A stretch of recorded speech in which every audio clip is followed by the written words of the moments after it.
Praise the Lord. கர்த்தருடைய நாமம் மகிமைப்படுவதாக. இந்த செப்டம்பர் மாதத்தின் முதல் ஞாயிற்றுக்கிழமை உங்கள் யாவரையும் இந்த ஆன்லைன் வாயிலாக சந்திப்பதில் மிக்க மகிழ்ச்சி அடைகிறோம். இந்த நாளிலும் நீங்கள் எல்லாரும் சேர்ந்து எங்களோடு கூட சேர்ந்து தேவனை ஆராதியுங்கள். கர்த்தருடைய நாமத்தை மகிமைப்படுத்துங்கள். கர்த்தர் நல்லவர், அவர் கிருபை என்றும் உள்ளது. அவருடைய நாமம் மாத்திரம் மகிமைப்படுவதாக. நீங்கள் எல்லாரும் வீட்டில் இருந்தபடி கர்த்தரை ஆராதித்து மகிமைப்படுத்துங்கள். கர்த்தருடைய நாமம் மாத்திரம் மகிமைப்படுவதாக. நாம் எல்லாரும் ஜெபிக்கலாம். அன்பின் ஆண்டவரே, அருமையான இந்த காலை வேலைக்காய்மை நன்றியோடு ஸ்தோத்தரிக்கிறோம். இந்த நாளில் ஆண்டவரே எங்களோடு கூட சேர்ந்து ஆண்டவரே இந்த யூடியூப் வாயிலாக ஆண்டவரே தேவனை ஆராதிக்க எல்லா தேவ பிள்ளைகளும் இந்த கரத்திலே கொடுக்கிறோம். அவளை ஆசீர்வதிக்கும்படியாக ஜெபிக்கிறோம். இந்த நாளில் ஆண்டவரே பாடல் பகுதியை நீங்கள் ஆசீர்வதிங்க. ஆண்டவரே ஆராதனை பகுதியை நீங்கள் ஆசீர்வதிக்கும்படியாக ஜெபிக்கிறோம். ஆண்டவரே சங்கீத பகுதியை நீங்கள் ஆசீர்வதிக்கும்படியாக ஜெபிக்கிறோம். அப்பா ஸ்தோத்திர தேவ செய்தி தேவன் ஆசீர்வதித்து கொடுக்கும்படியாக ஜெபிக்கிறோம். இதை பார்க்கிற எல்லா தேவ பிள்ளைகளும் தேவ நாமத்தினாலே ஆசீர்வாதம் அடைய தேவன் எங்களுக்கு அனுக்கிரகம் பண்ணும்படியாக ஜெபிக்கிறோம். எங்களை தாழ்த்துகிறோம், வெறுமையாக்குறோம். எல்லா துதி கனமையும் எல்லாவற்றையும் எடுத்துக்கொள்ளுங்க. இயேசுவின் நாமத்தை வேண்டி கொஞ்சம் நல்ல பிதாவே, ஆமேன் ஆமேன்.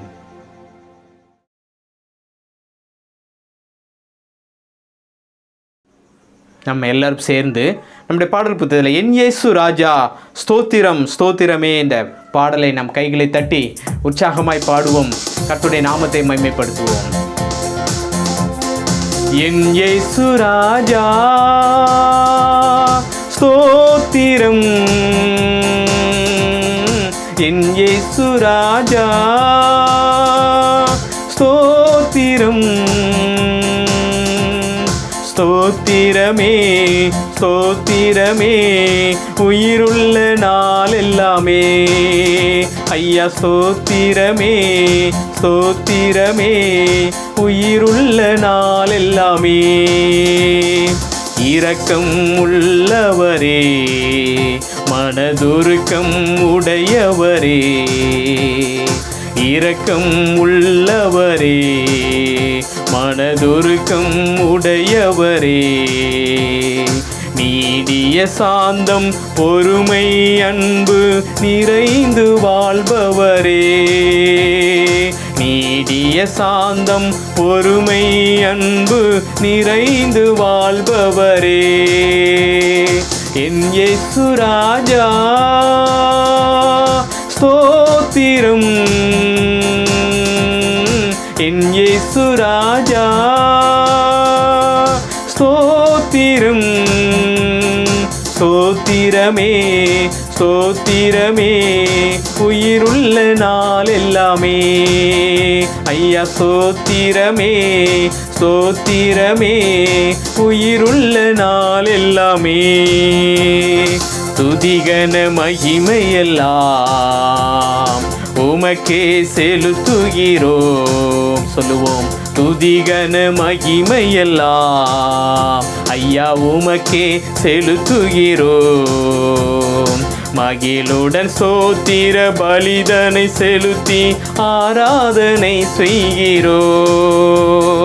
மகிழுடன் ஸ்தோத்திர பலிதனை செலுத்தி ஆராதனை செய்கிறோம். என் இயேசு ராஜா ஸ்தோத்திரம், என் இயேசு ராஜா ஸ்தோத்திரம், ஸ்தோத்திரமே ஸ்தோத்திரமே உயிருள்ள நாள் எல்லாமே.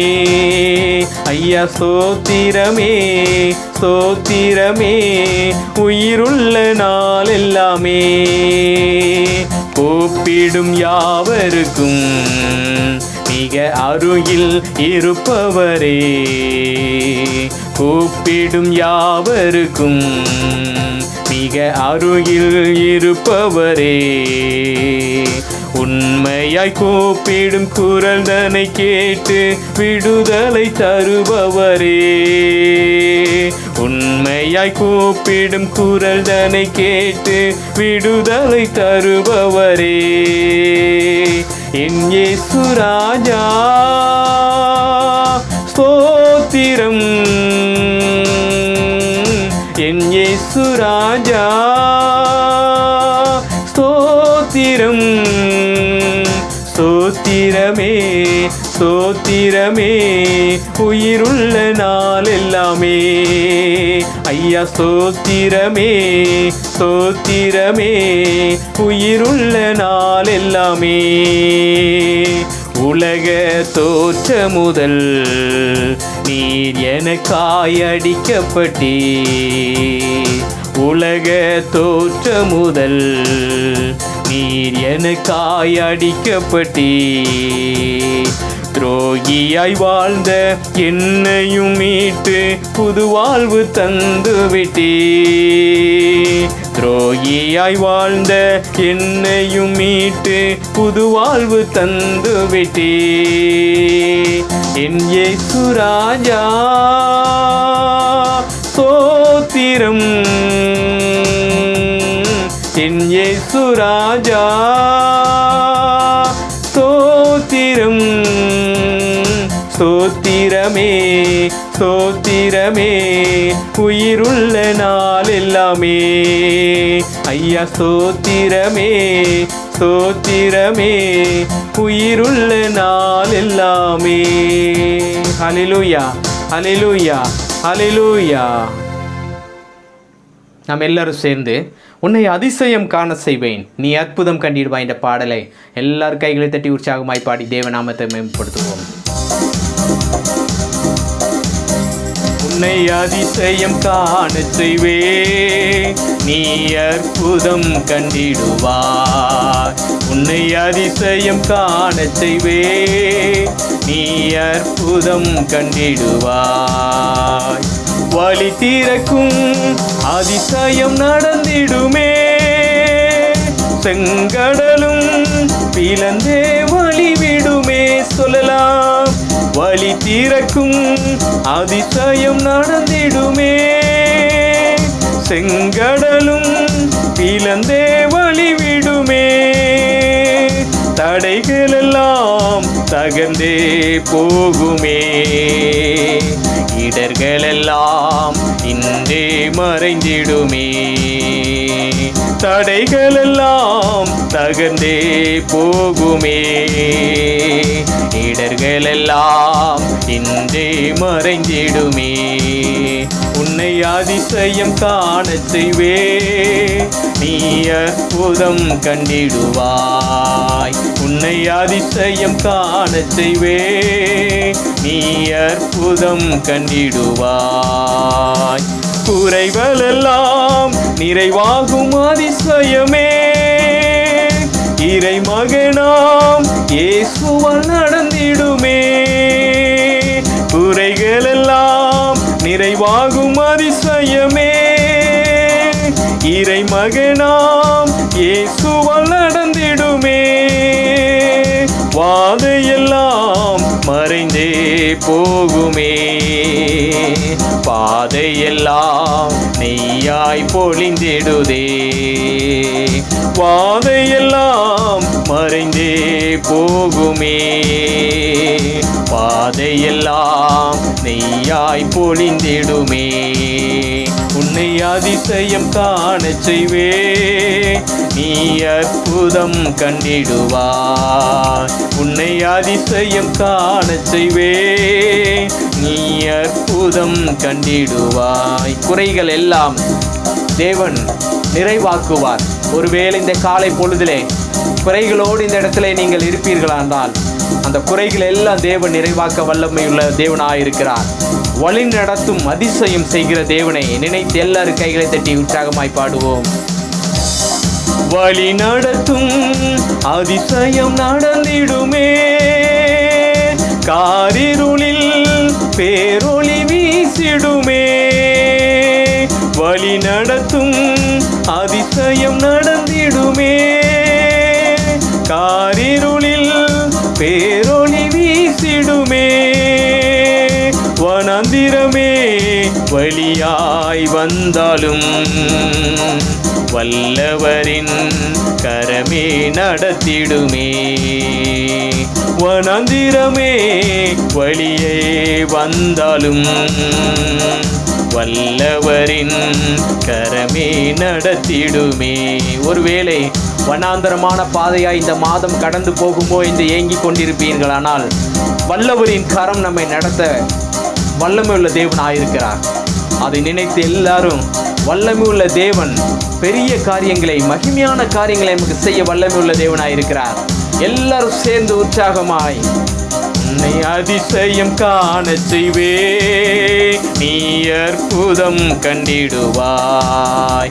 உன்னை அதிசயம் காண செய்வே, நீ அற்புதம் கண்டிடுவாய். வழி திறக்கும் அதிசயம் நடந்திடுமே, செங்கடலும் பிளந்தே வழிவிடுமே. வழி திறக்கும் அதிசயம் நடந்திடுமே, செங்கடலும் பிளந்தே வழிவிடுமே. தடைகள் எல்லாம் தகர்ந்தே போகுமே, இடைஞ்சல் எல்லாம் இன்றே மறைந்திடுமே. தடைகள் எல்லாம் தகர்ந்தே போகுமே, இடைஞ்சல் எல்லாம் இன்றே மறைந்திடுமே. உன்னை அதிசயம் காண செய்வே, நீ அற்புதம் கண்டிடுவாய். உன்னை அதிசயம் காண செய்வே, நீ அற்புதம் கண்டிடுவாய். ஹல்லேலூயா, ஹல்லேலூயா, ஹல்லேலூயா. நாம் யாவரும் சேர்ந்து சிறிது நேரம் தேவனை ஆராதிக்கலாம். இருக்கிற இடங்களை கண்களை மூடி உள்ளத்தின் ஆழத்திலிருந்து தேவனை மகிமைப்படுத்தலாம். ஹல்லேலூயா. உம்மை நன்றியோடு ஸ்தோத்திரிக்கிறோம் ஆண்டவரே. அப்பா, உம்மை நன்றியோடு துதிக்கிறோம். எல்லாரும் உள்ளத்தின் ஆழத்திலிருந்து ஹல்லேலூயா. யோசனையில் பெரியவரே, ஆராதனை ஆராதனை. செயல்களிலே வல்லவரே, ஆராதனை ஆராதனை. ஓசன்னா உன்னத தேவனே, ஓசன்னா ஓசன்னா ஓசன்னா. கண்மணி போ காப்பவரே, ஆராதனை ஆராதனை. கழுகு போல சுமப்பவரே, ஆராதனை சொல்லலாம். ஆராதனை. ஓசன்னா உன்னத தேவனே, ஓசன்னா ஓசன்னா ஓசன்னா. சிலுவையினால் மீட்டவரே, ஆராதனை ஆராதனை. சிறகுகளால் மூடுபவரே, ஆராதனை ஆராதனை. ஓசன்னா உன்னத தேவனே, ஓசன்னா ஓசன்னா ஓசன்னா. பரிசுத்தரே, படைத்தவரே, ஆராதனை ஆராதனை. பரிசுத்தமான தேவன், நம்மை படைத்த தேவன். எந்த தெய்வமும் சொல்லாத ஒரு வார்த்தை, நான் பரிசுத்தர் என்ற தேவன் சொல்லுகிறார். அவர் பரிசுத்தராய் இருக்கிறது போல நாமும் பரிசுத்தராய் மாறுவோம் என்று தேவன் சொல்லுகிறார். உள்ளத்தின் ஆழத்திலிருந்து பரிசுத்தரே, எங்களை படைத்தவரே, உமக்கே ஆராதனை என்று உள்ளத்தின் ஆழத்திலிருந்து சொல்லலாமா? பரிசுத்தரே, படைத்தவரே, ஆராதனை ஆராதனை. பாவங்களை மன்னித்தவரே ஆராதனை ஆராதனை. பாவங்களை மன்னிக்க வல்லமை உள்ள ஒரே தெய்வம் ஆண்டவராகிய இயேசு கிறிஸ்து மாத்திரமே. பாவத்தை மன்னிக்கின்ற தெய்வம் ஒரே தெய்வம் தேவன் இயேசு மாத்திரமே. எல்லாரும் உள்ளத்தின் ஆழத்திலிருந்து ஹல்லேலூயா. ஆராதனை ஆராதனை. ஓசன்னா உன்னத தேவனே தேவனே. ஓசன்னா ஓசன்னா ஓசன்னா ஓசன்னா ஓசன்னா ஓசன்னா. எல்லாரும் உள்ளத்தின் ஆழத்திலிருந்து உம்மை ஆராதிக்கிறேன் ஆண்டவரே, உம்மை ஆராதிக்கிறோம் ஆண்டவரே. நாங்கள் எல்லாரும் சேர்ந்து ஆண்டவரே உம்மை தொழுது கொள்கிறோம் ஆண்டவரே, உம்முடைய பாதப்படியை தொழுது கொள்கிறோம் என்று. ஹல்லேலூயா. நேசிக்கிறே உம்மை தானே ஐயா, நிலையில்லாத இந்த உலகத்திலே நேசிக்கிறே உம்மை தானே ஐயா, உம்மை தானே ஏசையா. உம்மை மாத்திரம் நான் நேசிக்கிறேன் ஆண்டவரே, உம்மை மாத்திரம் தொழுது கொள்கிறேன் ஆண்டவரே. எல்லாரும் சேர்ந்து ஹல்லேலூயா. நேசிக்கிறே உம்மை தானே ஐயா, நிலையில்லாத இந்த உலகத்திலே நேசிக்கிறே உம்மை தானே ஐயா, உம்மை தானே ஏசையா. எங்கள் மேலே அசைவாடுகின்ற தெய்வமே உம்மை நன்றியோடு துதிக்கிறோம் ஆண்டவரே. செங்கடல் மேலே நீங்க அசைவாடுனீங்க ஆண்டவரே, எங்கள் மீது நீங்க அசைவாடுங்க என்று எல்லாரும் உள்ளத்தின் ஆழத்திலிருந்து ஹல்லேலூயா. செங்கடல் மேல் அசைவாடி நீ எல்லா தடைகளை மாற்றி நீரே. செங்கடல் மேல் அசைவாடி நீ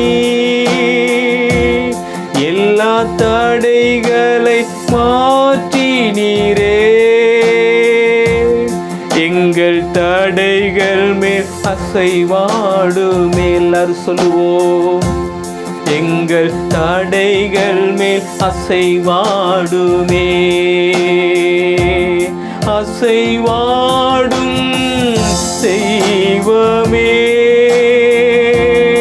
அசைவாடும் தெய்வமே அப்பா, அசைவாடும் தெய்வமே, அசைவாடும் தெய்வமே.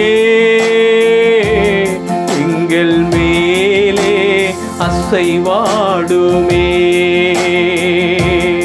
எங்கள் மேலே அசைவாடுமே. பரிசுத்த ஆவியானவர் 2-3 பேர் எங்கே நீங்கள் கூடியிருப்பீர்களோ அவர்கள் மத்தியிலே வருவேன் என்று சொன்ன தேவ ஆவியானவர் அன்று மேல் வீட்டு அறையிலே வந்து இறங்கி தேவ ஆவியானவர், புறாவை போல இறங்கி வந்த தேவ ஆவியானவர். இந்த நாளில் நாம் இருக்கிற இடங்களிலே தேவனை ஆராதித்து மகிமைப்படுத்துவோம்.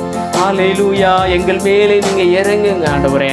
எங்களுடைய தடைகளை எல்லாம் மாற்றி போடுங்க ஆண்டவரே, எங்களுடைய தடைகளை எல்லாம் மாற்றி போடுங்க என்று எல்லாரும் உள்ளத்தின் ஆழத்திலிருந்து ஹல்லேலூயா. எங்கள் தடைகள் மேல் அசைவாடுமே, அசைவாடும் தெய்வமே, அசைவாடும் தெய்வமே,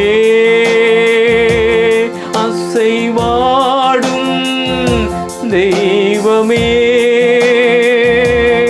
அசைவாடும் தெய்வமே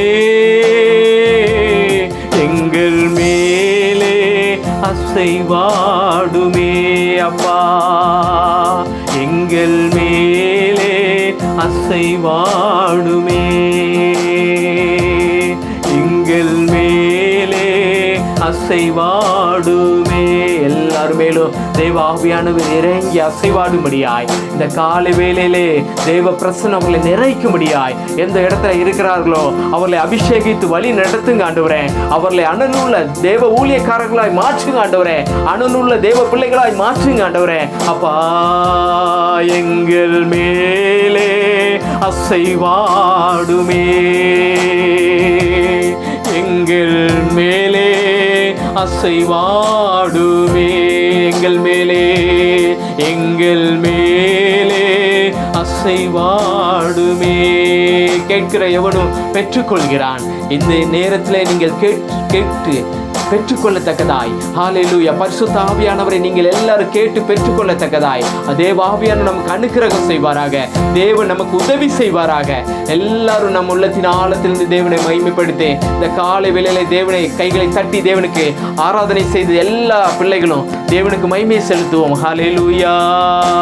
அன்பின் ஆண்டவரே, அருமையான இந்த காலை வேளைக்காய் நன்றியோடு ஸ்தோத்தரிக்கிறோம் அப்பா. இந்த நாட்களில் ஆண்டவரே எங்களோடு கூட சேர்ந்து தேவனை ஆராதித்த எல்லா தேவ பிள்ளைகளுடைய கரத்திலே ஒப்பு கொடுக்கிறோம் ஆண்டவரே. அவர்களை ஆசீர்வதிக்கும்படியாய் ஜெபிக்கிறோம். அவர்களுடைய ஆண்டவரே எல்லா தேவைகளை சந்திக்கும்படியாய் ஜெபிக்கிறோம். அவர்களுடைய ஆண்டவரே எல்லா வேண்டுதல்களை நீங்கள் சந்திக்கும்படியாய் ஜெபிக்கிறோம் அப்பா. உங்களுடைய நாமத்தை மகிமைப்படுத்தும்படியாய் ஜெபிக்கிறோம் ஆண்டவரே. அப்பா, மீதமுள்ள எல்லா பகுதிகளையும் பொறுப்படுத்திக் கொள்ளுங்க. நீங்கள் நாமே மகிமைப்படும்படியாய் ஜெபிக்கிறோம். எல்லா துதி கனம் மகிமை எல்லாவற்றையும் ஏறெடுத்துக்கொள்ளும். இயேசுவின் நாமத்தில் நல்ல பிதாவே, ஆமீன், ஆமீன்.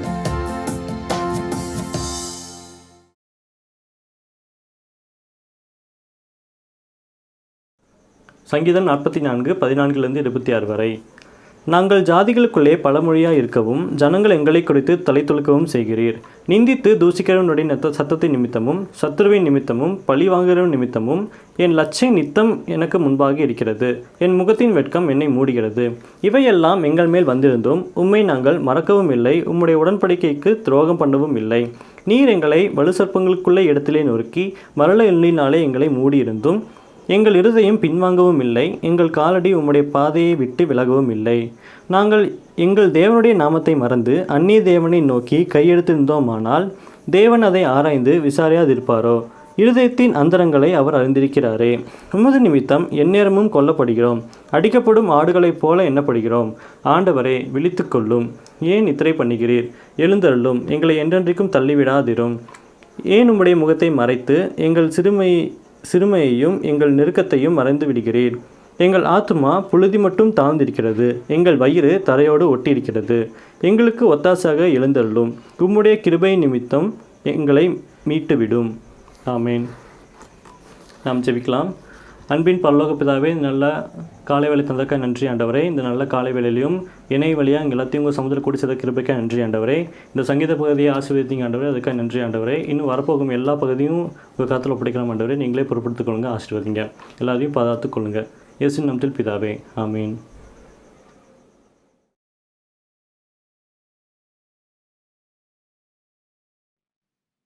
ஹல்லேலூயா, ஹல்லேலூயா, ஹல்லேலூயா. கர்த்தர் நல்லவர். ஆமென். இம்மட்டுமாக கர்த்தர் நம்மை பாதுகாத்தார். அதற்காக கர்த்தரை ஸ்தோத்திரிக்கிறேன். மீண்டும் ஒரு முறை உங்களை இந்த யூடியூப் மூலமாக இந்த காலை வேளையிலே தேவனுடைய செய்தியோடு சந்திப்பது மிகுந்த சந்தோஷம் அடைகிறேன்.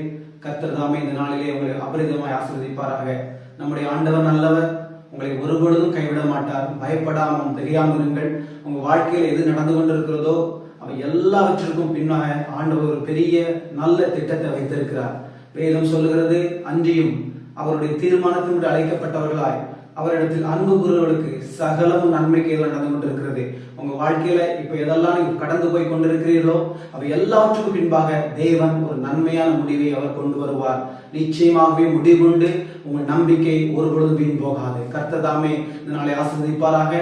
இந்த நாளின் தியானத்திற்காக வசனத்தை படிப்போம். எபிரேயருக்கு எழுதின நிருபம் 3-ம் அதிகாரம் 14-ம் வசனம். எபிரேயர் 3:14. நாம் ஆரம்பத்திலே கொண்ட நம்பிக்கையை முடிவு பரியந்தம் உறுதியாய் பற்றி கொண்டிருப்போமாகில் கிறிஸ்துவனிடத்தில் பங்குள்ளவர்களாய் இருப்போம். நாம் ஆரம்பத்தில் கொண்ட நம்பிக்கையை முடிவு பரியந்தம் உறுதியாய் பற்றி கொண்டிருப்போமானால் கிறிஸ்துவனிடத்தில் பங்குள்ளவர்களாய் இருப்போம். கிறிஸ்துவனிடத்தில் பங்குள்ளவர்களாய் இருப்போம். எல்லாரும் கண்களை மூடி அப்பாவை நோக்கி பார்ப்போம். பரிசுத்தமுள்ள பிதாவே, நாங்கள் நன்றியோடு துதிக்கிறோம்ப்பா. டேடி, இந்த வசனத்தை நீங்க ஆசீர்வதிங்க. இந்த வசனத்தை ஆண்டவரே, இந்த 5 அப்பம் 2 மீனை எல்லாருக்கும் பகிர்ந்து கொடுங்க. நீங்க அந்த பிள்ளைகளோடு பேசுங்க. உங்க வார்த்தை போகணும். என்னுடைய மனுஷ வார்த்தைகள் அல்லப்பா. நீங்க பேசினா எங்களுக்கு புரியும். புரியத்தக்கதாக பேச உதவி செய்யும். உங்களுடைய கிருபை, உமக்குள்ளாக இவர்கள் அடைய போற பங்கை அறிந்து கொண்டு அதற்கு ஏற்றாற்போல் தன்னுடைய வாழ்க்கையை மாற்றிக்கொள்ள கர்த்தர் உதவி செய்ய வேண்டும் என்று செபிக்கிறோம். அப்படியே செய்தபடியால் உமக்கு நன்றி. இயேசு மூலம் வேண்டிக் கொள்கிறோம் பிதாவே, ஆமென். மீண்டும் ஒரு முறை இந்த வசனத்தை படிப்போம். நாம் ஆரம்பத்தில் கொண்ட நம்பிக்கையை முடிவு பரியந்தம் உறுதியாய் பற்றி கொண்டிருப்போமாயில் கிறிஸ்துவிடத்தில் பங்குள்ளவர்களாக இருப்போம். பாருங்கள், இங்கே வேதம் சொல்லுகிறது நாம் கிறிஸ்துவிடத்தில் பங்குள்ளவர்களாக இருப்போம். ஆண்டவர் நமக்கு சில பங்குகளை வைத்திருக்கிறார். இந்த உலகத்திலே ஆண்டவராய் இயேசு கிறிஸ்து உலகத்திலே வந்ததுடைய பிரதான நோக்கம், அவர் நமக்கு சில ஆசீர்வாதங்களை, சுதந்திரத்தை, பங்குகளை நமக்கு கொடுக்கும்படியா வந்தார். ஆண்டவர் வந்து தன் ஜீவனை கொடுத்ததுடைய காரணம் என்னவென்றால், இந்த உலகத்திலும் சரி, நாம் இந்த மறு உலகத்திலும் சரி, ஆண்டவர் தனக்காக வைத்திருந்த அநேக பங்குகளை நமக்காக கொடுத்தார். அப்படிப்பட்ட பங்குகளை தான் இந்த நாளிலே உங்களுக்கு சில காரியங்களை சொல்ல போகிறேன். நான் ஆண்டவராய் இயேசு கிறிஸ்து உங்களுக்காக அவர் கொடுத்திருக்கிற 5 விதமான பங்குகளை சொல்லிவிட்டு, அந்த பங்குகளை நாம் பெற்றுக்கொள்வதற்கு, அந்த ஆவிக்குரிய ஆசீர்வாதங்களை பெற்றுக்கொள்வதற்கு நாம் என்ன செய்ய வேண்டும் என்று சில வசனங்களை சுட்டிக்காட்டி நான் கடந்து செல்ல விரும்புகிறேன். இந்த இப்படிப்பட்ட வசனங்கள் மிக முக்கியமானவை. இந்த நாளில் கொடுக்கிற செய்தி, அதை நீங்கள் ஒருவேளை கண்களை ஆண்டவர் திறந்து உங்களுக்கு புரிய வைத்து விட்டால் நான் நிச்சயமாக நம்புகிறேன், உங்கள் வாழ்க்கையிலே ஒரு பெரிய ஒரு மாற்றத்தை உங்கள் வாழ்க்கையிலே காண்பீர்கள் என்று நான் உறுதியாய் நம்புகிறேன். அதனால் இந்த வசனத்தை நான் படிக்கும் பொழுது நீங்களும் சேர்ந்து படிங்க, நீங்கள் சேர்ந்து தியானிங்க, ஜபத்தோடு இந்த வசனத்தை கேளுங்க. கர்த்தர் உங்கள் வாழ்க்கையிலே பெரிய காரியங்களை செய்வார். முதலாவது, ஆண்டவர் நமக்கு கொடுத்திருக்கிற பங்கு என்ன தெரியுமா? அவருடைய சாருக்கும் வேருக்கும் நாம் பங்குள்ளவர்களாக இருக்கிறோம். ஆமென். அவருடைய சாருக்கும் அவருடைய வேருக்கும் நாம் பங்குள்ளவர்களாக இருக்கிறோம். படியுங்கள், ரோமருக்கு எழுதின நிருபம் 11ஆம் அதிகாரம் 17ஆம் வசனம். ரோமர் 11:17.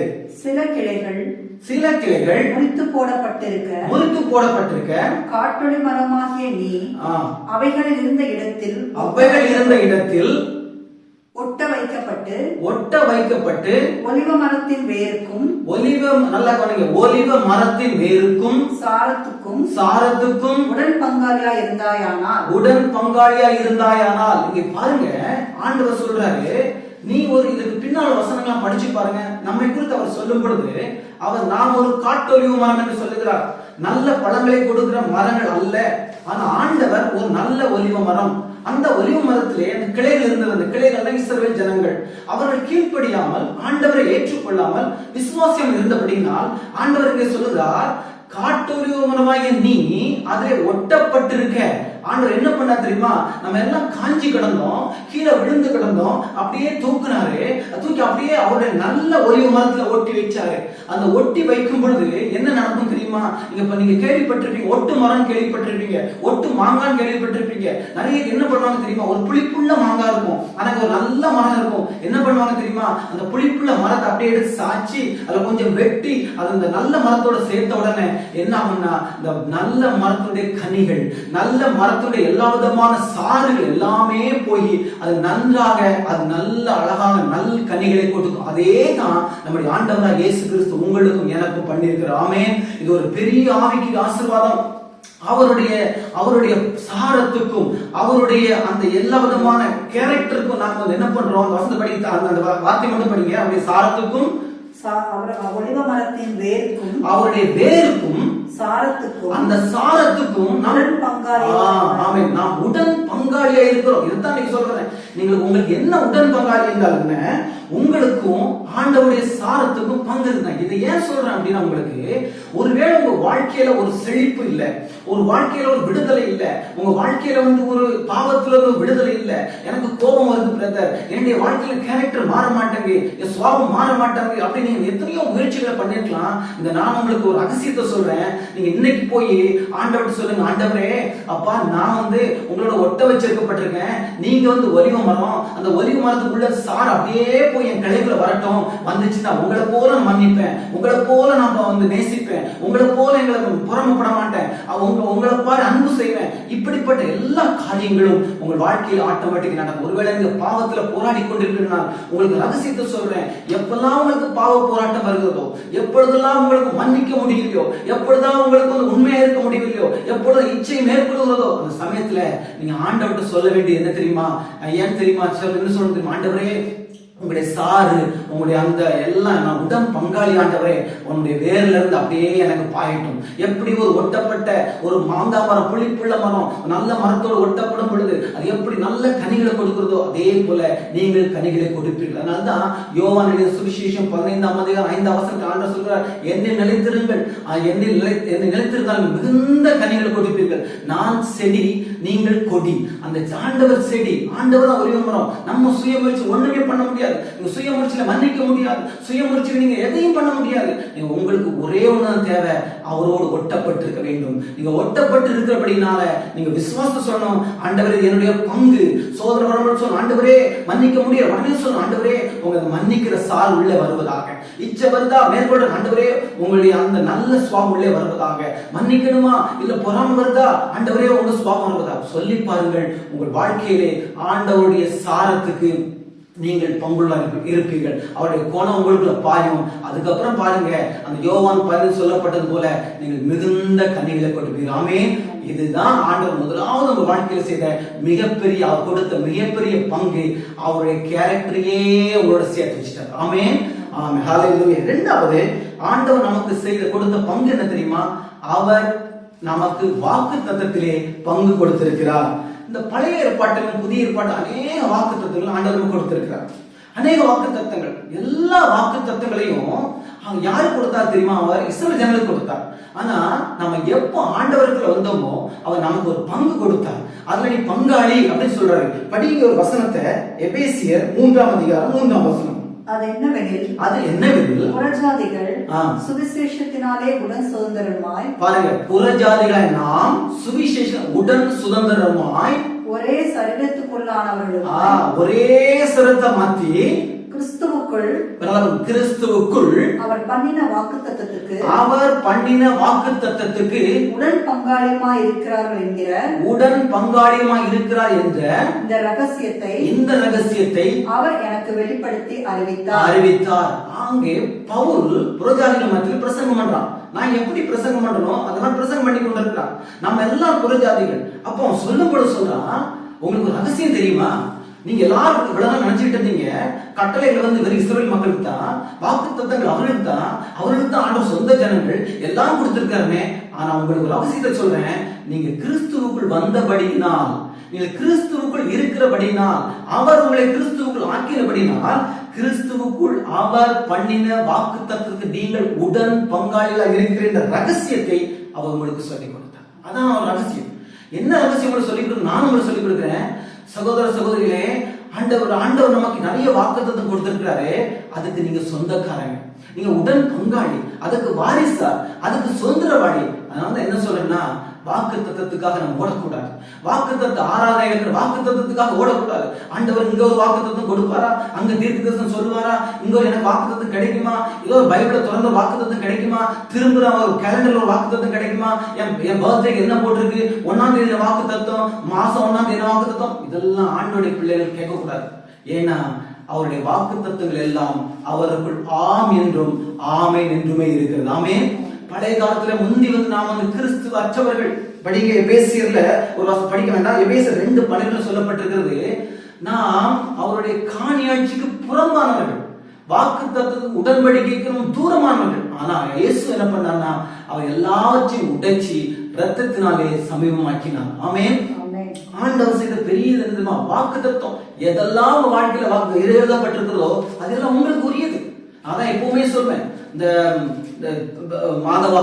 வருடாந்திர வாக்குத்தத்த ஆராதனை, மாத வாக்குத்தத்த ஆராதனை, இதெல்லாம் யாருக்கு?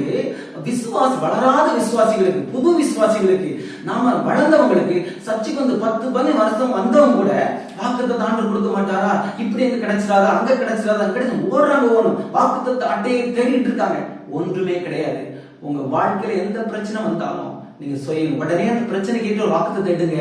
ஆண்டவர் சொல்லுங்க, ஆண்டவரே இதுக்கு நான் சுதந்திர வாழி, இந்த வாக்குத்தத்தத்தில் பங்காளி. உங்கள் வேலையில பிரபலமா சொல்லணும், ஆண்டவரே உனக்கு விரோதமா உருவாக்கப்படும் எந்த ஆயுதம் வாய்க்காதவும் சொன்னீரே டாடி, இதுக்கு நான் சொந்தமாக எனக்கு தர வேண்டும் என்று செபிக்கிறேன். உங்களுக்கு கடன் பிரச்சனையா, நீ சொல்ல, நீ கடன் வாங்காதிருப்பாய், அநேக கடன் கொடுப்பாய் என்று எழுதப்பட்டிருக்கிறதே, அந்த வாக்குத்தத்தம் சொந்தக்கார ஆண்டவர் எனக்கு தாங்க. இது யாரும் கொடுக்க வேண்டாம், ஒரு தேவதூதன் கொடுக்க வேண்டாம், ஒரு பாஸ்டர் வர சொல்வார் ஆண்டவர்.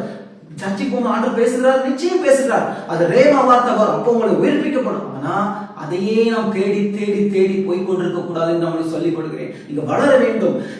அதனாலதான் புதிய ஏற்பாட்டை பாருங்க, எந்த ஒரு அப்போஸ்தலனும் சரி வாக்குத்தத்தத்தில் பேசவே இல்லை. ஏன்னா அவங்க நல்லா தெரியும் இது எனக்கு உரியது. நான் ஏற்கனவே உங்களுக்கு சொல்லியிருக்கிறேன், ஒருவேளை உங்களுக்கு ஒரு இடம் இருக்குது, உங்க அப்பா உங்களுக்கு உயிர் எழுதிச்சு போயிட்டாரு. அந்த உயிர் எழுதிச்சு போன பிறகு யாரோ ஒரு ஊழியக்காரர் சொல்கிறாரு, இந்த இடத்தை கர்த்தர் கொடுக்கிறார் என்று சொன்னா நீங்க என்ன சொல்வீங்க தெரியுமா? நீங்க சிரிப்பீங்க. உங்க பாஸ்டர் ஏற்கனவே என் கதை இருக்குது. எப்போ உங்களுக்கு வாக்குத்தத்தம் கிடைக்குதோ உங்க மைண்ட் இதுதான் சொல்லணும், உங்க பாஸ்டர் இது ஏற்கனவே எனக்கு உரியது, இது எனக்கு உரியது, இது எல்லாம் எனக்கு உரியது, நான் உன்னை ஆசீர்வதிக்கவே ஆசீர்வதித்து பெருமைப்படுத்துவேன். வார்த்தை நிச்சயம் நடக்கும். ஏன் நடக்கல? நம்ம அதை வேதம் சொல்கிறது, வாக்குத்தத்தத்தை விசுவாசத்தினாலும் நீடிய பொறுமையினாலும் சுதந்திரத்துக் கொள்வதை பின்பற்றுன்னு சொல்றோம். நம்ம நீடிய பொறுமை இருக்கிறது கிடையாது, நம்ம விசுவாசிக்க கிடையாது. எப்ப விசுவாசிங்களோ அப்போ ஆண்டவர் இந்த வாக்குத்தத்தத்தை உங்களுக்கு கொடுப்பார். அதனால வேதம் சொல்கிறது, நீங்க மற்ற வசனங்கள் ரோமர் 15:20 எல்லாம் படிச்சு பாத்தீங்கன்னா எழுதப்பட்டிருக்கிறது, அவர்களுடைய ஞான நன்மைகளில் நாம் பங்குள்ளவர்களாக இருக்க. எந்த ஞான நன்மை ஆண்டவர் கொடுத்தார் இஸ்ரவேல் ஜனங்களுக்கு, அந்த ஞான நன்மைகள் பங்குள்ளாக இருக்க என்று வேதத்தில் எழுதப்பட்டிருக்கிறது. அதனால இந்த வாக்குத்தத்துக்கு ஓடாதுங்க, உங்களுக்குரிய வாக்குத்தத்தம். அந்த வாக்குத்தத்தம் கிறிஸ்துவுக்குள் அது ஆம் என்றும் ஆமேன் என்றுமே இருக்கிறதுபடினால இனி ஆண்டவர்கிட்ட சொல்ல, ஆண்டவர் இது என் பங்கு, இது என் சொத்து, இது நான் வாக்கு உரிமை கிளைம் பண்ண முடியும். அது விசுவாசிக்கும் பொழுது விசுவாசிக்கிற உங்களிடத்திலே அந்த வாக்குத்தத்தம் விளைச்சு. ஆண்டவர் செய்த 2வது கொடுத்த பங்கு வாக்குத்தத்தத்திலே பங்கு கொடுத்தார். ஆமென். ஆண்டவர் கொடுத்த 3வது பங்கு என்ன தெரியுமா? அவர் ஊழியத்திலே உங்களுக்கு பங்கு கொடுத்திருக்கிறார். ஆமென். ஊழியத்திலே பங்கு கொடுத்திருக்கிறார். படியுங்கள், பிலிப்பியர் நிருபம் 1ஆம் அதிகாரம் 7ஆம் வசனம். பிலிப்பியர் 1:7. என் கட்டுகளிலும் நான் சுவிசேஷத்துக்காக உத்தரவு சொல்லி அதை திடப்படுத்தி வருகிறதிலும் நீங்கள் அனைவரும் எனக்கு அளிக்கப்பட்ட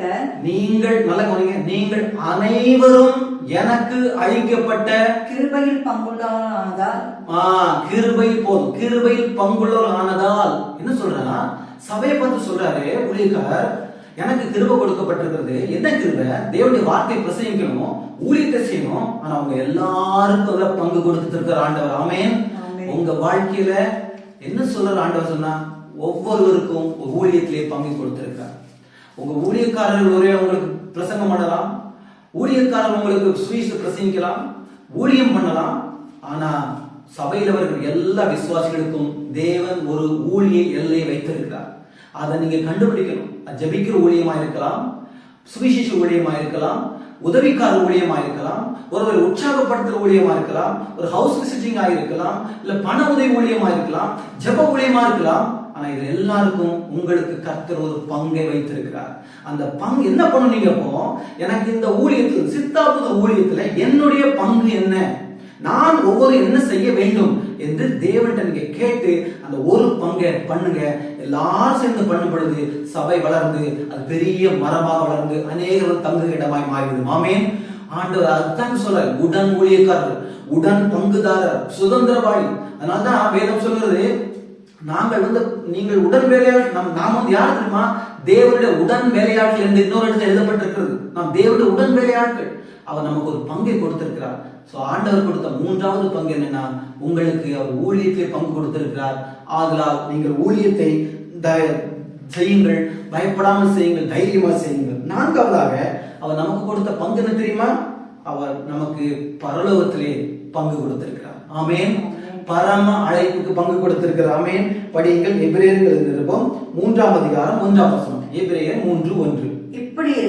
இப்படி இருக்க பரம அழைப்புக்கு பங்குள்ளவர்களாகிய கவனிங்க, பரம அழைப்புக்கு பங்குள்ளவர்களாகிய பரிசுத்த சகோதரரே போதும். என்ன எழுதிருக்குது?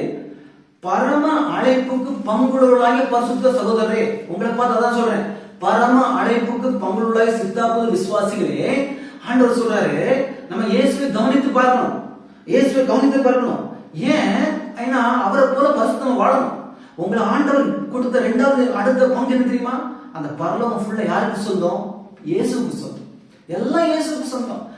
சகலமும் அவர் மூலமாயும் அவருக்கென்றும் உருவாக்கப்பட்டது அப்படின்னு பைபிள் எழுதப்பட்டிருக்கு. சகலமும் அவருக்கென்றும் அவர் மூலமா உருவாக்கப்பட்ட எல்லாத்தையும் பிதா தன்னுடைய ஒரே குமாரன் இயேசுன்னு கொண்டு வந்தார். அவர் தான் உண்மையான பிதா. ஆனா நம்மலாம் யாரு? நம்ம எங்கேயோ ரோட்ல கிடந்தவங்க. நாம வந்து ஒரு பிச்சைக்காரன் ரோட்ல கிடந்தவங்க. ஆண்டவர் நம்மளை அடாப்ட் பண்ணிருக்காரு, நம்மளை வந்து தத்தெடுத்திருக்காரு. தத்தெடுத்து வீட்டுல கொண்டு வச்சுட்டு நம்ம யாரா தத்தெடுத்த பிள்ளைக்கு சொத்துக்குள்ள எழுதி கொடுக்குமா?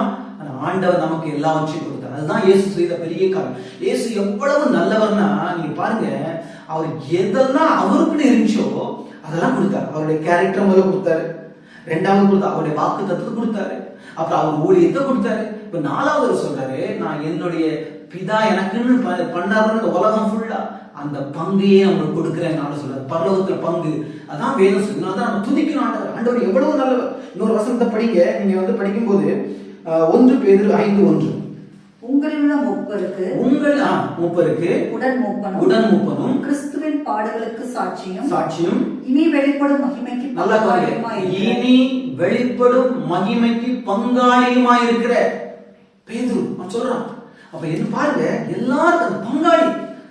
எனக்கு ஒரு பங்கு இருக்குது, உங்களுக்கு சுதந்திரம் இருக்குது மேல. அப்ப என்ன பண்ணணும்? ஏன்டவர் இதெல்லாம் சொல்றீங்க? எனக்கு எச்சரிக்கையாயிரு, அவரை நோக்கிப்பா, பரிசுத்தம் வாழ்ந்துக்கோ, விட்டுறாத. அநேகர் விட்டுட்டாங்க, நிறைய பேருக்கு பங்கு இருந்துச்சு. இஸ்ரவேல் ஜனங்கள் கானான் தேசத்துக்கு நேரம் புறப்பட்டு போனாங்க, அவங்க கிளம்புனாங்க.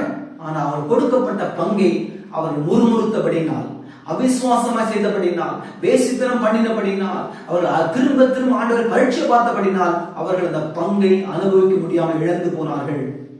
அதான் சொல்ல வர, உங்களுக்கு ஒரு பங்கு இருக்குது. உங்க ஆண்டவர் சொன்னா, நான் போகிறேன், உங்களுக்கு ஒரு வாசத்தை ஆயத்தப்படுத்துறேன், திரும்ப வந்து உங்களை நான் கூட்டிட்டு போவோம் மேல. அந்த ஆண்டவர் உங்களுக்கு அவர் வாசத்தை ஆயத்தப்படுத்திருக்கிறார். அதனால வேதம் சொல்றது எபிரேயர்ல 3ஆம் அதிகாரம் 4ஆவது வாசித்து பாருங்க. நீங்க வந்து அதை இழந்து போகாதபடிக்கு எச்சரிக்கையாயிருங்கள் அப்படின்னு சொல்லப்பட்டிருக்கிறது. ஈஸி கிடையாது, பரலோகத்துக்கு போறது ஈஸி கிடையாது. எல்லாரும் பரலோகம் நுழைய முடியாது, ரட்சிக்கப்பட்ட எல்லாரும் பரலோகத்துக்கு போய் சேர முடியாது. அநேகர் விடப்பட்டுள்ளார்கள். 10 பேர் கன்னிகள் நடந்து போனார்கள், 5 பேர் எடுத்துக் கொள்ளப்பட்டார்கள், 5 பேர் விடப்பட்டார்கள். 2 பேர் கட்டில் இருந்தால் ஒருவர் எடுத்துக் கொள்ளப்பட்டார். 2 பேர் திரியில் அழைத்துக் கொண்டுதான் ஒருவர் எடுக்கப்பட்டார், இன்னொரு விடப்பட்டார். இதுதான் சத்தியம் சொல்றது நமக்கு.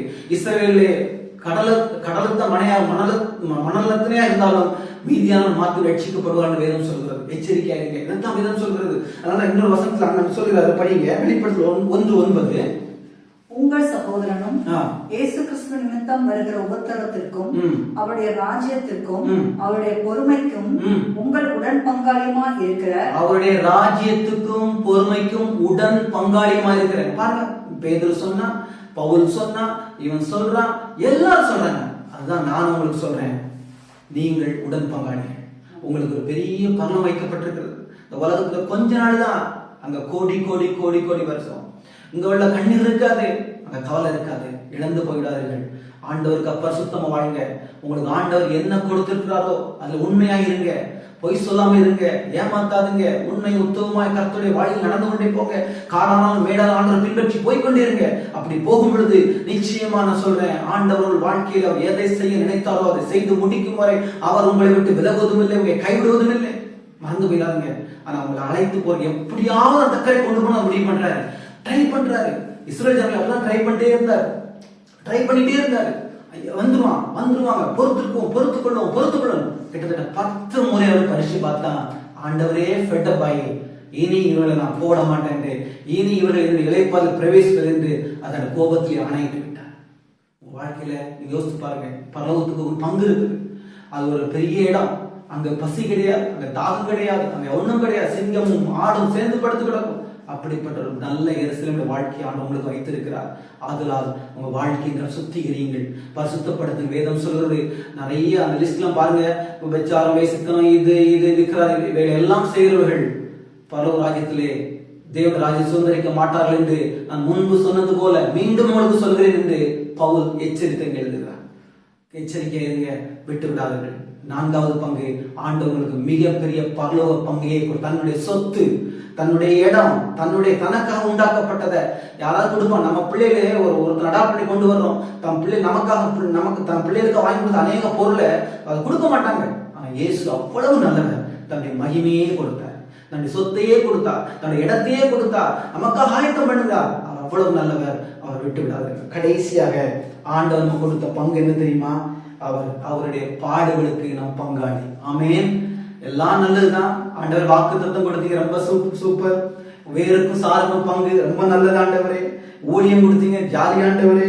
பரமழை பங்கு கொடுத்தீங்க ஆண்டவரே. ஆனா 5வது பங்குங்கிறது என்னன்னா, அவர் கொடுத்தது என்ன? 1 பேதுரு 4:13 படிங்கள். 1 பேதுரு 4:13. கிறிஸ்துவின் மகிமை வெளிப்படும் போது நீங்கள் களிகூர்ந்து மகிழும்படியாக அவருடைய பாடுகளுக்கு நீங்கள் அவருடைய பாடுகளுக்கு பங்காளிகளான சந்தோஷப்படுங்கள். நம்ம எதுல சந்தோஷப்படணும்? நமக்கு சோதனை வந்தா சந்தோஷப்படணும், பாடுகள் வந்தா சந்தோஷப்படணும். பைபிள் அப்படிதான் சொல்லுது, துன்பப்பட்டா சந்தோஷப்படணும், பசியா இருந்தா சந்தோஷம். ஏன்னா அவங்க பாக்கியவான்கள்.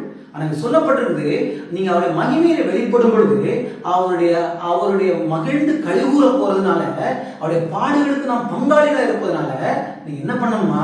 மகிழ்ந்து கழிவுறணும். நம்முடைய இது மாத்திரம் இல்லை, ஆசீர்வாதம் மாத்திரம் இல்லை, அவருடைய ஆசீர்வாதத்துக்கு பங்காளி தானா, அவருடைய மகிமைக்கு பங்காளி தான், அவருடைய பரலோகத்துக்கு நம்ம பங்காளி தான், அவருடைய எல்லாத்துக்கும் நம்ம பங்காளி, அவர் சரீரத்துக்கு பங்காளி, எல்லாத்துக்கும் பங்காளி.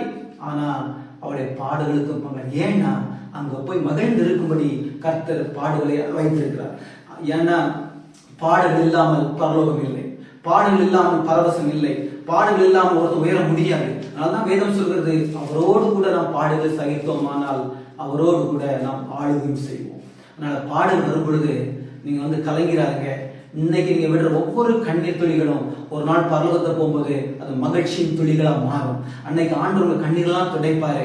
அதுக்கப்புறம் கண்ணீர் கிடையாது, அழுக கிடையாது. இந்த காலத்து எவ்வளவு அளவுமே அழுதுங்க, அழுமையா எவ்வளவு அளவுமே அழுதுங்க. நீங்க பாக்கியவான்கள். அழுறீங்களா? நீங்க ஆண்டவர் சொன்னாரு, இப்பொழுது அழுகிறீர்கள் பாக்கியவான்கள். நீங்க இன்னைக்கு அழுதுங்க, அழுதுங்க. எவ்வளவு பாடுகள் வருதா சந்தோஷமா ஏற்றுக்கொள்ளுங்க, போங்க, அதுல போங்க. அதாவது வெளியே போகக்கூடாதுங்க. வெளியே போறதை விட நீங்க போய் பாருங்க. நீங்க எவ்வளவு நீங்க இன்றைக்கு அழுதுகளோ அவ்வளவு அதிகமா தேற்றப்படுவீர்கள். யாருக்கெல்லாம் அந்த உலகத்தோட பாடுகள் வரலையோ அவங்க நிறைய மகிமை பெற முடியாது. அதனால வேதம் சொல்றது, நாம் அநேக பாடுகளுடைய தேவ ராஜ்யம் கடன் செல்ல வேண்டும், வந்தே ஆகணும். அது வரும்பொழுது போங்க. அதனால வசனம் சொல்லுது, இன்னொரு வசனத்தை படிங்க. எபிரேயர் 10:33. எபிரேயர் 10:33. நிந்தைகளாலும் உபத்திரவங்களாலும் நீங்கள் வேடிக்கையாக்கப்பட்டதும் அல்லாமல் அப்படி நடத்தப்பட்டவர்களுக்கு பங்காளியுமாய் இருக்கு. யாரெல்லாம் பாடுகள் அனுபவிக்கிறாங்களோ அவங்க நீங்களும் பங்காளி. நீங்க அந்த பங்குல இருக்கு. அந்த வேதம் சொல்றது, நீங்கள் அழுகிறவர்களோடு அழுங்கள். யார் அழுகிறாங்களோ நீங்க அழணும். அவங்களுடைய பாடுகளுக்கு பங்காளி ஆகணும். கிறிஸ்துவின் பாடுகளுக்கு மாத்திரம் இல்ல, அவருடைய பாடலுக்கு பங்காளி ஆகும். யாராவது கஷ்டப்படுறாங்களோ அவருடைய பாடலுக்கு உதவி செய்யுங்க, அதுக்கு நீங்க பங்காளி. வெறும் கிறிஸ்துவின் பாடுக்கு மட்டும் இல்ல, உங்களுடைய சகோதரர்கள் படுகிற பாடுகளிலும் நீங்கள் பங்காளிகளாய் ஆக வேண்டும் என்று கர்த்தர் சொல்லுகிறார். ஏற்கனவே நம்ம படிச்சோம், வெளிப்படுத்த 1:9 யோவான் சொல்லுகிறான், அவருடைய பாடுகளுக்கும் ராஜ்யத்திற்கும் பங்காளியுமாய் இருக்கிற நாம். அது படிக்கிற உங்கள் சகோதரனும் இயேசு கிறிஸ்து நிமித்தம் வருகிற உபத்திரவத்திற்கும் அவருடைய ராஜ்யத்திற்கும் அவருடைய பொறுமைக்கும் உங்கள் உடன் பங்காளியுமாய் இருக்கிற அவருடைய ராஜ்யம், அவருடைய பொறுமை, அவருடைய உபத்திரம். இந்த வாழ்க்கை ஒரு உபத்திரம். இந்த வாழ்க்கை வரும், ஆனா அதுக்கு நீங்க பங்காளி. நான் சொல்றேன், வரும், ஆச்சரியப்படாதீங்க. சொல்லுங்க, நான் பங்காளி இருக்கு, எனக்கு வந்தே ஆகும். இந்த பங்காளர் கொடுத்திருக்க ஊழியம் செய்ய சொல்றாரா, செய்யுங்க. ஏன்னா பங்கு. உங்களுக்கு வாக்குத்தத்தம் சுதந்திரிக்கிறீங்க, பங்கு, எல்லாமே பங்கு. அதே போல இந்த பாடுகளும் ஆண்டவர்கள் பங்கு கொடுத்துரு. வேதம் சொல்லுகிறது, நாம் அவர் நிமித்தம் விசுவாசிகள் மாத்திரமல்ல, அவர்கள் விசுவாசிகள் மாத்திரமல்ல, அவர் நிமித்தம் பாடுபடுவதற்கும் நமக்கு கிருபை அளிக்கப்பட்டிருக்கிறது என்று இன்னொரு இடத்துல பவுல் எழுதுகிறார். நம்முடைய வாழ்க்கையில பாடுகள் வரும்போது சோர்ந்து போக சந்தோஷமானுங்க. அழ முடிஞ்சா எவ்வளவு அழுங்க. பாடுகள் உள்ளா இருக்குதா, நீங்க கொடுத்து வச்சுவாங்க. ஏன்னா கொஞ்ச காலம் ஆண்டவர் உங்களை அவர் ஸ்திரப்படுத்தி பலப்படுத்துவார். ஆமென். வாழ்க்கை எல்லாத்தையும் செய்வார். நான் 5 காரியத்தை சொன்னேன். கிறிஸ்துவனுக்கு இவ்வளவு பங்கு ஆண்டவர் கொடுத்துருக்காரு. நல்ல நேரமா பங்கு திரும்ப சொல்ல வருவேன். அவருடைய வேருக்கும் சாருக்கும் பங்கா இருக்கணும். ஆனா என்ன நடக்கும் தெரியுமா? அவருடைய கேரக்டர் அப்படியே உள்ளவன். நீங்க ஒண்ணுமே பண்ண வேண்டாம். நீங்க சொல்லி பாருங்க. நீங்க முயற்சி பண்ணி மன்னிக்க கூடாது, முயற்சி பண்ணி இச்சிக்காம இருக்க கூடாது, முயற்சி பண்ணி கோபம் வராம இருக்க கூடாது. அது வந்த உடனே சொல்லணும், ஆண்டவரே நான் அப்படிதான் சொல்லுவேன். வாழ்க்கையில மன்னிக்க முடியாது, கோபம் வரும்பொழுது, மற்ற காரியம் நடக்க முடியாது சொல்ற முதல்ல, ஆண்டவரே நான் உங்களுடைய சாருக்கு வேருக்கு பங்காளிப்பா, அது அப்படியே நீங்க எனக்கு உள்ள வரட்டும் ஆண்டவரேன்னு சொல்லுவேன். நமக்கு எனக்கு விரோதம் பண்ணவன் அப்படியே மன்னிச்சு அதுக்கப்புறம் பார்க்கும்போது கொஞ்சம் கூட கோபம் வராது, ஆண்டவர் மாற்றிடுவேன். இதுதான் வழி பரிசுத்தமா வாழ்றேன். 2வது, அவருடைய வாக்குத்தத்தத்துக்கு பங்கு. எப்பெல்லாம் பிரச்சனை வருதோ நான் வாக்குத்தத்தை ஓட மாட்டேன், எங்கேயா தீர்க்கதரிசனம் கிடைக்காம ஓட மாட்டேன், இங்க பேசுவாங்க அப்படி ஓட மாட்டேன். உடனே பண்ணுவேன், அந்த வசனத்தை எடுப்பேன். ஆண்டவரே இதுல சொல்லிருக்கீங்க, இது நான் பங்காளிப்பா, இது என் சுதந்திரம், எனக்கு தாங்க சொல்லும் பொழுது கர்த்தருடைய வாழ்க்கையில் விடுதலை கொடுத்திருக்கிறார். 3வது, அவருடைய ஊழியத்துல பங்கு. ஆண்டவர் எனக்கு என்ன ஊழியம் கொடுத்திருக்காரோ, ஒரு சின்ன ஊழியமா சரி உண்மையா பண்றதுக்கு முயற்சி பண்றேன். ஆண்டவருக்கு பிரியமா ஒண்ணு மட்டும் ஆண்டவர் கேட்ப, ஆண்டவரே எனக்கு நான் செய்யற அந்த பிரசங்கம் நீங்க சொல்றது மாத்திரம் செய்யணும். எந்த மனுஷனை பிரியப்படுத்த ஒரு நாள் பிரசங்கம் பண்ணிடக்கூடாது. ஆண்டவரே அது நல்லா இருந்தாலும் சரி, நல்லா இல்லாட்டாலும் சரி, யாரும் கேட்டாலும் சரி கேட்காட்டாலும் சரி, அது எப்படி இருந்தாலும் சரி, ஆண்டவரே நீர் எனக்கு என்ன வார்த்தையை கொடுக்குறோ அதை மாத்திரம் கொடுக்க கிருபை தாங்க. அப்படிதான் நான் பங்கு ஜெபிக்கிறேன். 4வது, அவருடைய பரம அழைப்பு பங்கு கொடுத்திருக்கிறாரு. அதுக்காக நான் துதிச்சுக்கிட்டே இருப்பேன். பரிசுத்தமா வாழ முயற்சிக்கிறேன். ஆண்டோட ஒப்பு கொடுக்கிறேன். ஆண்டவர் எத்தனையோ காரியங்கள் செய்து கொண்டு வருகிறார். கடைசியா அவருடைய பாடலுக்கு நான் பங்காளி. அதனால தான் பாடல் வரும்பொழுது நினைப்பேன், இது எனக்கு நியமிக்கப்பட்டிருக்கிறது. ஒரு திட்டம்னா ஆண்டவர் திட்ட வைக்கிறார். ஆண்டவரே நமக்கு ஸ்தோத்திரம். தாவீது சொல்றான், கர்த்தர் சீமையை தூஷிக்கும்போது சொல்றான், கர்த்தர் என்னை தூஷிக்கும்படி சீமைக்கு சொன்னார். அதான் வசனம். நம்ம நினைக்கிறோம் பாடுறவங்க அவங்க பண்றாங்க, ஆண்டவர் பண்ண வைக்கிறார். அதேதான் மோசே சொல்றான், பார்வோன் மக்களை கொடுமைப்படுத்துறான். அப்ப மோசே என்ன பண்றான், ஆண்டவரே பார்வோன் கொடுமைப்படுத்துறான்னு சொல்லல, நீ இருந்த ஜனங்களுக்கு இப்படி செய்தது என்ன, அந்த கடைசி வசனத்தை படிச்சு பாருங்க, நீ செய்தது என்ன, எல்லாமே அவங்க ஆண்டவர் செஞ்சு சொன்னாங்க. அதனாலதான் யோபு சொன்னான், கர்த்தர் கொடுத்தார் கர்த்தர் எடுத்தார். பைபிள்ல படிச்சு பாருங்க, யாக்கோபு சொல்றான், நானா உனக்கு பிள்ளை கொடுக்கல, தேவனோ உன் கற்பத்தை அடைத்திருக்கிறார், தேவன் அடைச்சார், தேவன் செஞ்சார். பாடல் வருவது தேவனிடம் வருகிறது. நல்லா புரிஞ்சுங்க, தேவனுடைய பிள்ளைகள் எல்லா பாடலும் தேவனிடம் வருகிறது. அந்த பாடலை நீங்க சகிச்சு கொள்ளுங்க. ஆண்டவர் இந்த எல்லாத்தையும் நீங்க அனுபவிக்கணும்னா நீங்க சில காரியங்களை பண்ணணும். அதுக்கு சில காரியங்கள் ஆண்டு இந்த பங்குகள்லாம் அனுபவிக்கணும் பிரதர், ஏன்னா வாக்குத்தத்தை நடக்கணும், எனக்கு சாருக்கு வேருக்கு பங்கு வரணும், எல்லாம் என்ன பண்ணணும் அப்படின்னா ஒரு சில காரியங்கள் சொல்றேன். அப்போ படிக்க வேண்டாம். அப்போ 8:21 சொல்லப்பட்டிருக்கிறது, செம்மையான இருதயம் வேண்டும். படிக்க வீட்டுல அங்க சீமா கேட்கிறான் பேரு, நான் பணத்தை கொடுத்து பரிசுத்தாவே எனக்கும் கிடைக்கிற, நானும் யாருமே கழிக்கிறோம், பரிசுத்தாவே கிடைக்கிறேன் எனக்கு கொடுங்க அப்படிங்கிறான். அப்ப சொல்றான், உன்னுடைய இருதயம் செம்மையாரபடியால் உனக்கு பங்கும் இல்லை பாகமும் இல்லை போ அப்படின்ட்டான்.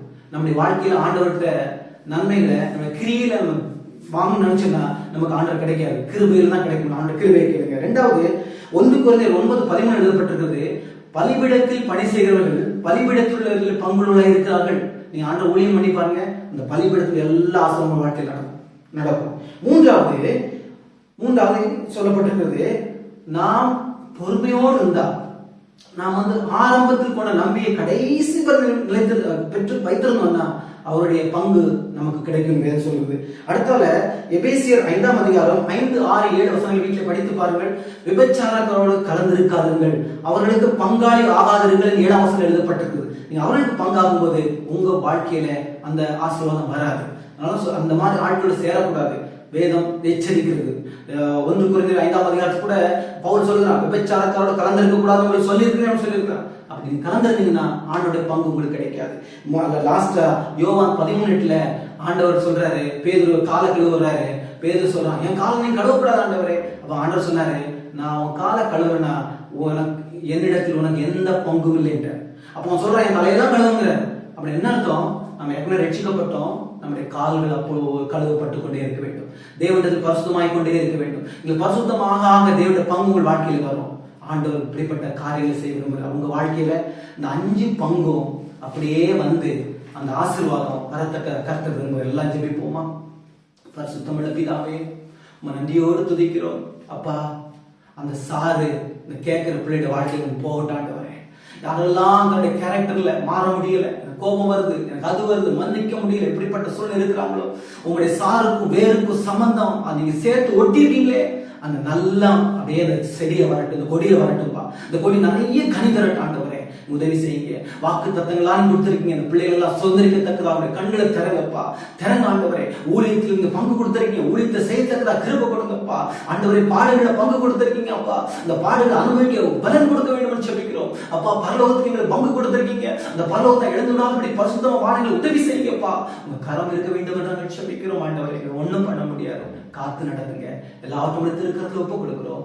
இயேசு கிறிஸ்துவின் வேண்டிக் ஒரு நல்ல பிதாவே, ஆமென். என் ஆத்துமாவே கர்த்தரை ஸ்தோத்திரி, என் முழு உலகமே பரிசுத்த நாமத்தை ஸ்தோத்திரி. என் ஆத்துமாவே கர்த்தரை ஸ்தோத்திரி, அவர் செய்த சகல உபகாரங்களை மறவாதே, ஆமென். நம்முடைய கர்த்தராகிய இயேசு கிறிஸ்துவின் கிருபையும் பிதாவாகிய தேவனுடைய அன்பும் பரிசுத்த ஆவியின் ஐக்கியமும் இன்றும் என்றும் எப்பொழுதும் எல்லா பங்குகளிலும் நம்மோடு இருப்பதாக, ஆமென். ஹல்லேலூயா, ஹல்லேலூயா, ஹல்லேலூயா. கர்த்தர் தாமே உங்களை ஆசீர்வதிப்பாராக.